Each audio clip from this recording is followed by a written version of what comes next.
কলকাতার অন্যতম দ্রষ্টব্য স্থান জাদুঘর। সেই জাদুঘর উড়িয়ে দেওয়ার হুমকি এলো এবার। এ ধরনের হুমকি আসতেই পুলিশের কড়া বেষ্টনী জাদুঘর ঘিরে। এই ধরনের হুমকির জেরে চাঞ্চল্য ছড়িয়েছে। পুলিশের পক্ষ থেকে বিষয়টিকে যথেষ্টই গুরুত্ব দেওয়া হচ্ছে, সব দিক খতিয়ে দেখা হচ্ছে, পাশাপাশি নিরাপত্তা আরও জোরদার করা হয়েছে। নিশ্চিত নিরাপত্তার মধ্যে ঘিরে ফেলা হয়েছে কলকাতা জাদুঘরকে। বিশেষ সতর্কতা জারি করা হয়েছে। কে বা কারা এই হুমকি দিল তা তদন্ত করে দেখছে পুলিশ। এই ধরনের হুমকির বাস্তবতা খতিয়ে দেখা হচ্ছে।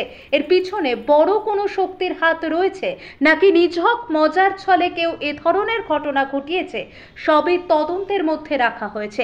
যেহেতু তদন্তের বিষয়, তাই এই নিয়ে পুলিশ এখনো মুখ খোলেনি।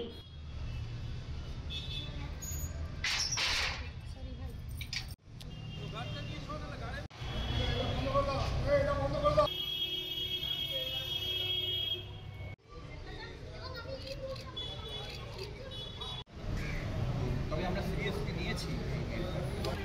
এটা গতকাল এসছে